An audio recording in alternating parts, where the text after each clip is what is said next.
1 through 14, even. So let's go through that first. Alright, so even. George III, what did you know about him? Alright, make a note that he was the king during the War for Independence, but he became King of England in 1760.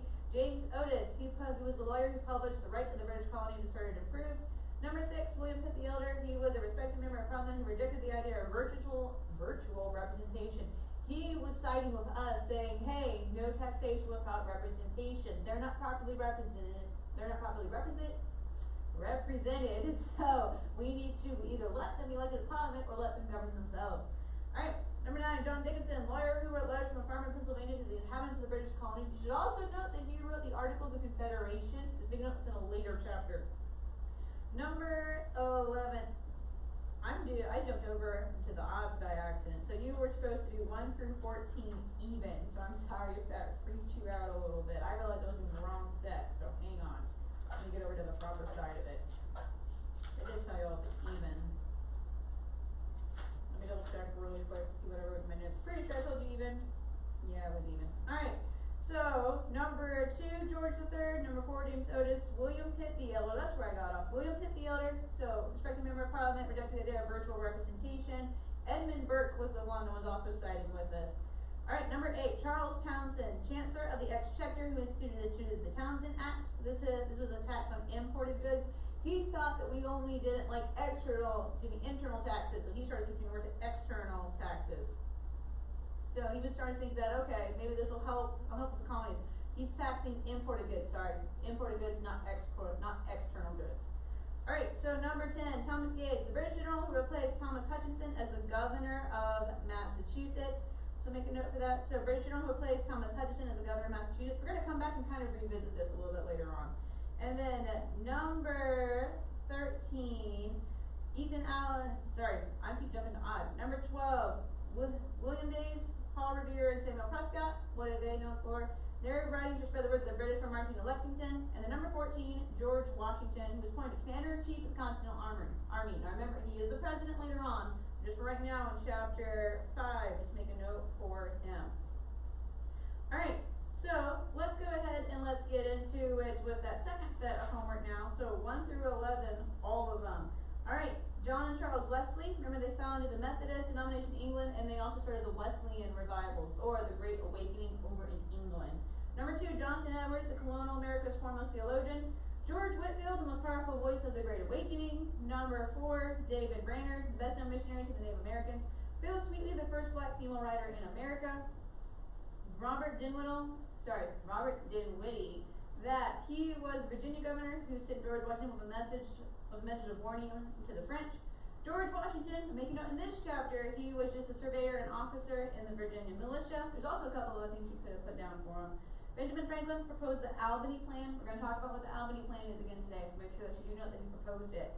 Edward Braddock, he was a British general who was killed in the attack on Fort Duquesne, so make a note for that. And then William Pitt the Elder, English Prime Minister who led a renewed effort and sent more troops to the colonies.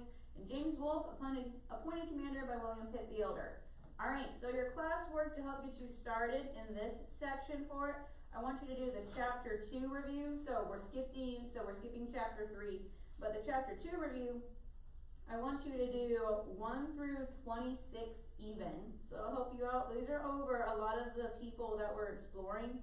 So not all of them. This will help you out with a lot of those early explorers. So people 1 through 26 even. So again, it's going to take you about 5 to 10 minutes. So write down what's the important facts and you remember about them, or if you can find it really quick in your reading.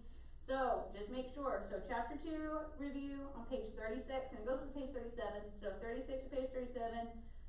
The people, it starts on page 36 and goes on to page 37. So it's 1 through 26, but even. So go ahead and pause the video so we work on that. Again, only about 5 to 10 minutes. Shouldn't take you too long, so don't spend forever on it. So 36, page 36 to 37, 1 through 26 even. So once you do that, come back. Alright, assuming that you're still here, that means you pause the video and now you come back to it. Alright, so even. William Tyndale translated the Bible into English and gave England the first printed English New Testament. Sir Martin Frobisher, he led the search for the Northwest Passage. Sir Walter Raleigh, that was the English explorer who sponsored the Roanoke colony. John Smith, leader who saved Jamestown from destruction. Sir Edmund Sandys, he assisted the Puritans in their voyage to the New World. John Carver was the first Pilgrim governor. Number 14, John and Priscilla Alden held various political offices in the Plymouth colony. Number 16, Thomas Hooker, he was the Puritan pastor who founded Connecticut. Number 18, Sir Edmund Andros, he was appointed the royal governor over the Dominion of New England. George Cecilius and Leonard Calvert, these were the proprietors of the Maryland colony. And remember, they made that for a haven for Catholics. 20, Henry Hudson, he was the Englishman who sailed for the Dutch East India Company. Peter Stuyvesant, make a note for him that he was the Dutch governor of New Netherland. 24, Sir George Carteret and Lord John Berkeley, they were the proprietors of New Jersey. And the 26th, James Oglethorpe founded Georgia.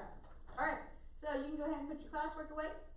And now let's go ahead and let's start reviewing again. So we left off with our review. We got through chapter 6, a good chunk of it. I want to go back into chapter 6 just a little bit, just so that way we can hit some of the highlights from it again as we're moving forward in this section. So again, sometimes in chapter 6 it can be a little bit harder. I want to make sure we hit some of these ideas before we keep going. Now remember, we're going to have a Zoom tomorrow, so we'll double check a couple of things, but make sure that you are studying. Alright, so thinking back over at chapter 6, going through some of the harder stuff really quick. Alright, who wrote Commentaries on the Laws of England? William Blackstone. Now remember, which one was based on reason? William Blackstone's ideas or John Locke's? John Locke's. He said that it was more of if it made sense then it's okay. William Blackstone said we should base it more on what the Bible says. So that's the two ideas, and that's where they are different. Alright, what is the month, date, and year for the signing of the Declaration of Independence? I wrote it on the board yesterday, so I'll write it again today, but what's the month, date, and year for the signing of the Declaration of Independence? July 4th, 1776. Make a note for that. So make a note for that date for it. Alright, what was the act where the king basically kicked us out of Great Britain? Basically said that we were in a state of rebellion and we're no longer protected. Prohibitory Act. Great job. Alright, so now getting back into chapter 5 officially now. What was the year for the Second Continental Congress? Second Continental Congress. So we're going backwards in history, so that'd be a little bit harder. So you know it can't be after 1776. So what year is the Second Continental Congress? 1775. So make a note for that. I'm going to keep writing the dates on the board. So 1775. Alright, so who took over Fort Ticonderoga this time period? Ethan Allen. Alright, what is the month, date, and year for the start of the War for Independence? Alright, so it's April 19th, almost said 9th. April 19th, 1775. Make the 9 a little neater. April 19th, 1775. Make a note for that. Alright, what's one of the 3 riders that went to go warn the Patriots that the British were coming? William Dawes, Paul Revere, Dr. Samuel Prescott. Make a note for those. Alright, what was the battles? Technically 2 of them where the War for Independence started. Battles of Lexington and Concord. Good job, Sarah, for the shot heard around the world. Alright, who said give me liberty or give me death? Should know this guy. Patrick Henry. Good job. Alright, what is the year for the First Continental Congress? First Continental Congress. 1774. So make a note for that. First Continental Congress, 1774. Alright, what were the 4 parts of the coercive acts? And then there was the 5th one, which was the Quebec Act. They kind of tagged it on, although even though officially it wasn't part of it. Alright, so you have the Boston Port Bill, the Administration of Justice Act, the Massachusetts Government Act, and then you have the Quartering Act. So make a note of those 4, and then Quebec Act was tacked on, although technically it wasn't actually part of it. Alright, what's the year for the Boston Tea Party? 1773. So make a note of that. Boston Tea Party. Your dates as we're going through this section. Alright. Who was the prime minister that said we need to get rid of the Townshend Acts? Good job, Lord Frederick North. So I'm going to chapter 5 working backwards if you want to follow along.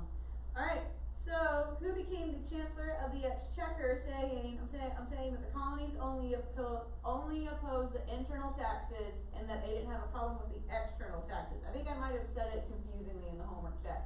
So he thought that, okay, as long as he was doing external taxes, that we wouldn't have trouble with that. So he thought the colonies only opposed internal taxes, not external taxes. So that's officially for it. Who was that Chancellor of the Exchequer? Alright, so Charles Townshend. Alright, who wrote Letters from a Farmer, Pennsylvania to the inhabitants of the British colonies? John Dickinson. Alright, who was our Irishman friend in Parliament that sided with us? Edmund Burke. Good job. Alright, what's the idea of no taxation without representation?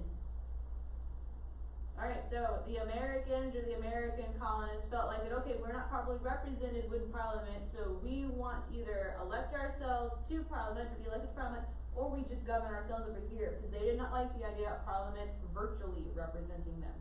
Alright, what year's the Stamp Act Congress?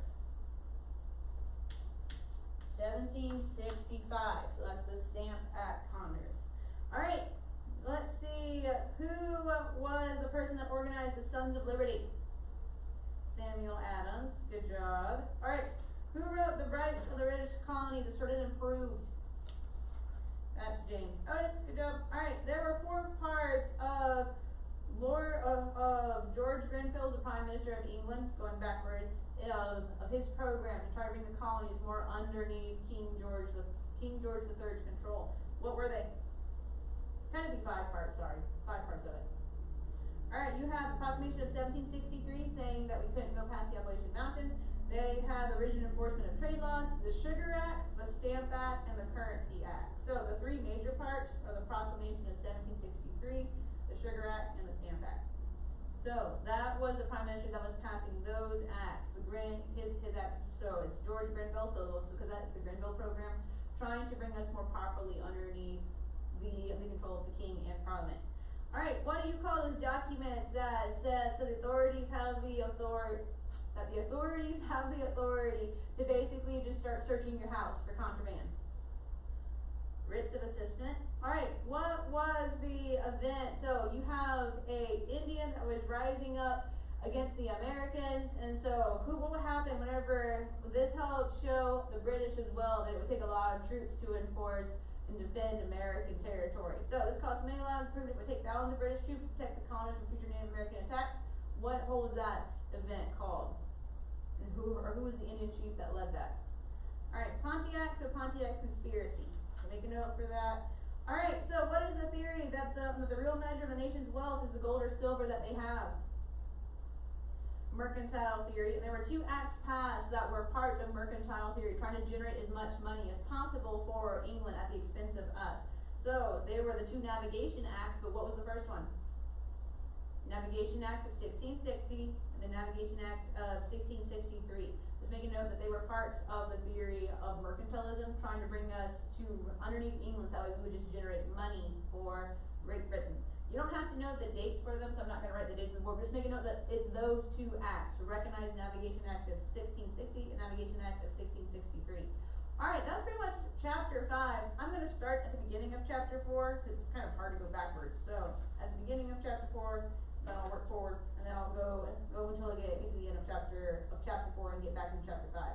Alright, looking at chapter 4, this is with the Great Awakening. What was the church idea? It's not really a doctrine, but they started this, saying that, okay, if you are descendant of a church member, even if you're not saved, you can become a church member. The Halfway Covenant, good job. Alright, so, who founded the Methodist revival in England? John and Charles Wesley. What did we call that event in the United States from the 1730s to the 1740s? We didn't call it the Wesleyan revival. What did we call it? The Great Awakening, good job. Alright, who founded Log College? William Tennant. And then who was his son that preached on the dangers of an unconverted ministry? That is Gilbert Tennant, good job. Alright, who preached probably the most famous sermon in American history, Sinners in the Hand of an Angry God? Jonathan Edwards. Who was America's foremost theologian and one of the greatest intellects America has ever produced? Jonathan Edwards, good job. Who was the most powerful voice of the Great Awakening? That's George Whitefield, so make a note for that. Now keep in mind, particular time period? No, we did not. We weren't quite there yet. Alright, who was the best known missionary to the Native Americans? David Brainerd. Alright, who was the first black American the first black, that's how your book puts it, but the first African American female writer in America? Alright, Phyllis Wheatley. Alright, let's see. So, we have the French and Indian War. What was it called in England? The 7 Years' War. Alright, what was the fort that George Washington, remember he's not a general yet, but George Washington and his Virginia militia attempted to capture? What was that French fort, but he was unsuccessful? Fort Duquesne. I think I said Duquesne earlier, so Fort Duquesne. Make a note for that. Who proposed the Albany Plan? Benjamin Franklin. So remember that was the volunteer union of all the colonies, but British didn't like it because they didn't like the idea of us banding together. And then we didn't like it because we didn't want to have somebody else levy taxes against us. Alright, let's see. Who was, with the French and Indian War, who was the person that didn't listen to Washington's advice about marching in straight rows, and he and his troops, a lot of them ended up dying? Edward Braddock, good job. What was the fort that was located along the St. Lawrence Seaway that was very, very important? Remember, this is up in St. Lawrence, was the only fort way up there. So, Quebec, good job. And remember, James Wolfe, it's not, and just remember, it is James Wolfe, that was John Wolfe for a second. James Wolfe, that he was the person that ended up capturing it, and he ended up dying for it. Alright, so what was the year that, what was the treaty that ended the French and Indian War? Because remember, there's 2 treaties of Paris, so which treaty of Paris is this? 1763, great job. I moved my yellow chalk. 1763, that's the end of the French and Indian War, so make a note for that one. Alright, let's see. So that's pretty much it for chapter 4. I think that's all of the major things. So, sorry, hang on. Yep, I think that's pretty much it for it. Alright, so getting into chapter 3 now. Alright, so looking at the 3 different sections, so you have the northern colonies, the middle colonies, and the southern colonies. So, what was the major religion of the northern colonies? Puritan, good job. What was the major religion of the southern colonies? Anglican, and then there was a lot of religious diversity in the middle colonies. Alright, let's see. We also had the 4 social classes. Technically 3, because 2 of them are kind of put together, but what were the 4 social classes in America? Alright, you had the aristocracy, you had the middle class, you had indentured servants / slaves. Alright, so in New England, what type of farms did they have in that northern New England area? They had small family farms. They typically looked to other endeavors or other industries to make money for themselves. In the middle colonies, what were they known as? Because they grew a lot of grain, the bread colonies. And then what were some of the major crops of the South? Now remember, it's not quite cotton yet, so don't say cotton. Tobacco, indigo, and rice were the 3 major ones in the South. Alright, let's see. What industry was particular and uniquely important to the New England area? Now remember, they did have a lot of lumber, but what else are they particularly known for? Alright, so fishing and whaling. So mark down on page 42 that that is also important to them. Other areas of the colonies had lumber. Make a note, in the New England area, they were uniquely important with the idea of fishing and whaling. That was something that only really they could do up in the Northeast. So just make a note for that. So that was important to them, fishing and whaling. Like going out and hunting whales. Alright, what is the system where you make your own products at home? Domestic system, good job. Alright, who was the first notable composer born in America? William Billings. William Billings. What is, or who helped introduce the smallpox vaccine in America? Cotton Mather. Good job for that. Alright, who discovered the Cumberland Gap? Daniel Boone. Alright, what year is Harvard College founded? What year? I'm going to write it, I think, over here. 1636, so make a note for that. What's special about Harvard? Alright, this is the first institution of higher learning in North America, so make a note for that one. Alright, What was the act that was passed saying that if you have at least 50 families in an area, you have to hire a teacher? Old Luther Satan Act. What was the most widely used textbook in colonial North America? Well, colonial America. The New England Primer. Great job. Let's see. What were some of the ways you got education if you were in the southern colonies? You had tutors in old-field schools in particular in the southern colonies. In the northern colonies, you would have Latin grammar schools. You also had apprenticeships. So in the south, though, in particular, you had old-field schools or tutors. All right, let's see. All right, what was America's first regularly published weekly newspaper? The Boston Newsletter. What was the first privately published newspaper? That was the New England Current. All right, whose court case established freedom of the press? John Peter Zinger. Good job. What was the first book in English that was printed in the colonies? The Bay Psalms book.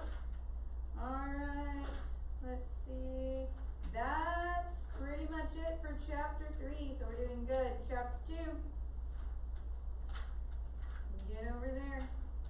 Now these are all the founding of the colonies, so this might be a little bit trickier. Alright, so chapter number 2. If you want to draw a line in your notes or if you just want to mark it in your book. So the start of chapter 2 is on page, it's way back there. Alright, on page 15. Alright, so who gave England the first printed New Testament? William Tyndale. Alright, so what did the Magna Carta establish? The idea of limited representative government. This will eventually become Parliament. Make a note that right now it's just limited representative government. So it's the idea of limited representative government. Alright, who explored the eastern coast of North America from Labrador to Virginia? And he explored Newfoundland. So we say it Newfoundland today, really quickly. John Cabot. Who was the Englishman that was sent to search for a Northwest Passage? Sir Martin Frobisher. Who was the Englishman that was sent on a 3-year voyage around the world, but he lived. He did not die. Sir Francis Drake. Alright, who were the two largest groups of dissenters of the Anglican Church in this time period? Two largest groups. Catholics and the Puritans. Good job. Alright, who sent John White to go establish a colony in the Virginia area? Sir Walter Raleigh. What was the name for that colony? Roanoke. And then what was the first English child born in present-day United States? Virginia Dare. Alright, what year is the founding of Jamestown? 1607. Great job. Alright, who saved Jamestown from destruction? John Smith. Alright, what year? Two things happened in Alright, what is one of the two events that happened in 1619? So remember, there's two things that happened in 1619. Alright, we had the start of the slave trade in British North America. We also had the House of Burgesses be established. Make a note of those two. Alright, who led a volunteer militia against the Native Americans against the governor's wishes? Nathaniel Bacon. Great job for that. Alright, who was the leader of the Scrooby congregation in England? John Robinson. Great job. Let's see. Alright, who taught the Pilgrims to thrive in the wilderness? Squanto. Alright, who was the first governor of the Pilgrims, the Plymouth colony? John Carver. Now, who wrote the history of Plymouth Plantation? John Carver ends up dying, so this guy is the second, technically. William Bradford. He wrote the history of Plymouth Plantation. That's America's first history book. Alright, there were two major ideas the Pilgrims set, two important, precedents for liberty. What were they? Political liberty and religious liberty. Alright, who was chosen to be governor of Massachusetts? John Winthrop. What's the year for the founding of Massachusetts? 1630. Great job. Who founded Rhode Island? Roger Williams. Who founded Connecticut? Thomas Hooker. Who wrote The Key to the Language of America? Roger Williams. Alright, who was the leader of the Dominion of New England? Sir Edmund Andros. Great job for that. Let's see. charge of New Jersey whenever New Jersey was founded? Sir George Carteret, or Carteret is how it looks, and Lord John Berkeley. Just make a note for those two. Alright, who founded Pennsylvania and Delaware? William Penn. Now remember, what religious group was supposed to be protected in Pennsylvania and Delaware? The Quakers. Which colony were the Catholics supposed to be a haven for them? Maryland. Good job. Who founded Georgia? James Oglethorpe. Make a note for him. What's the year for the founding of Savannah? 1733. Good job for that one. Alright. That's most of chapter 2. So going back to chapter 1 now, y'all. I know it's a lot of information, but you are doing good.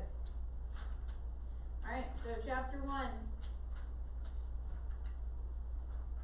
Alright, who landed in North America around 1000 AD, but didn't really go back and tell anybody, so it wasn't really that important? Leif Erikson, good job. Alright, what do we call the joining of the 5 Iroquois tribes together into this fighting group unit? The Iroquois Confederacy. Make a note of the 5 Iroquois tribes they joined together to form the Iroquois Confederacy. That's also a side note. I didn't mention this in the chapter with the French and Indian War. That's why that's the only one that doesn't fight with the French. So that's the reason why for that one. Alright, so what economic theory was dominant in the Middle Ages?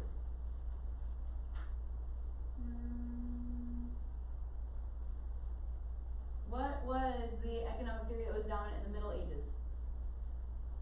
Feudalism, good job. So making up feudalism, or that tied ships into the land. Alright, what event mainly broke up feudalism in England and in Europe?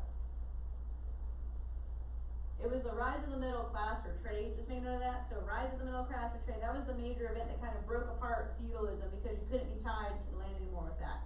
What are the 4 great nations that emerged out of the Western Europe at the end of the Middle Ages? England, France, Spain, and Portugal. What do you call it whenever you take pride in your country? Nationalism. Alright, so what year is the movable type printing press invented? I'm going to write it off the side because that date's a little bit different. It's a little bit earlier than all the others. 1440. So date for the movable type printing press. Who invented it? Johann Gutenberg. So make a note for him. Alright, what year did the Protestant Reformation start?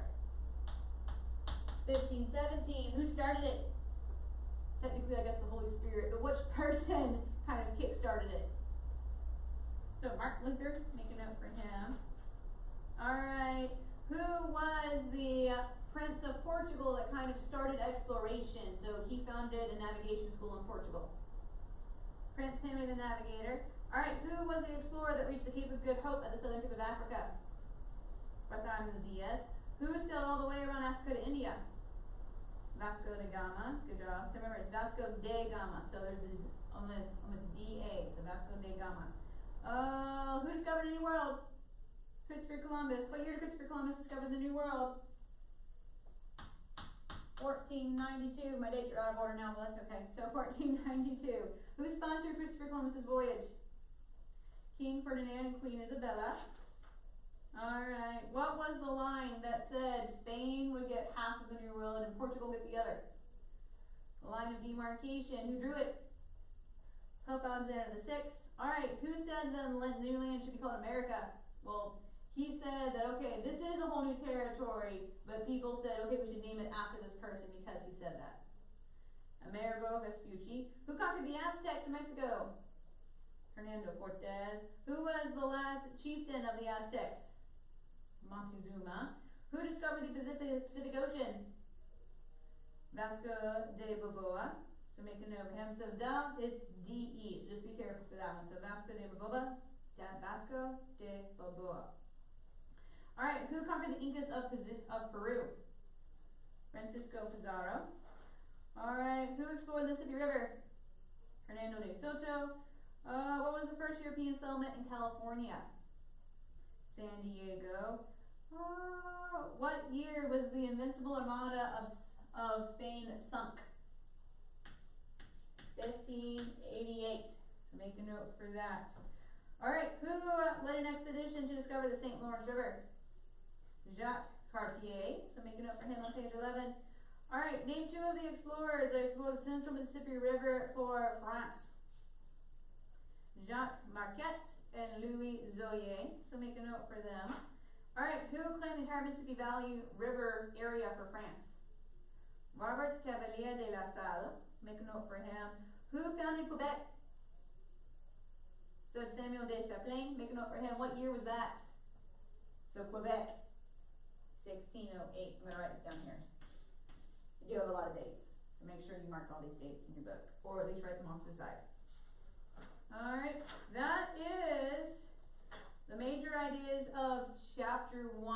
So those are all the major ideas. I'm not saying that's everything on the exam, because we're going to redo some of the highlights and do some of your thinking questions tomorrow, but that should at least get you started. So whenever you come to Zoom tomorrow, whenever I'm asking questions, you should know most of it for tomorrow if you've been studying all this. So I know the dates are hard, but you do have a whole matching section on dates. So I'm telling you right now, know it. Know your dates, so that way so you're ready for your exam. Alright, so just make a note though for it with the different things I've talked about. So if you need to go back and review and watch part of it, that's fine. I'm going to go ahead and let you go because of the classwork, and I know that's a lot of material. So I'm going to go and let you stop there. For your homework tonight, I'm not going to give you any official homework because you've covered a lot of information. So no official homework, but make sure you're studying. I'm not promising I've said every single test question on your exam. So I'm not promising that, so make sure you're studying, but you should definitely know the major things I've talked about today and yesterday. So we'll go through and we'll kind of spot check it tomorrow to make sure you know all the really important stuff. But you should at least be learning everything that I've told you. And then go back and looking for if there was something I skipped by accident, make sure you're going back and reviewing those as well for it. So we're also trying to hit the more recent stuff again tomorrow, because I know the most recent chapters, 7 through 9, are probably the harder ones. But it's been a while since we've talked some of this stuff, so make sure you're going back and you're reviewing it. Alright, I'm going to go ahead and let you go. You have a great afternoon, and I will see you in Zoom tomorrow. Oh, as a side note, ask your parents to check their email, because I will send you the Zoom link for it later on today. So make sure that you're watching for that email coming in. Alright, you have a great day.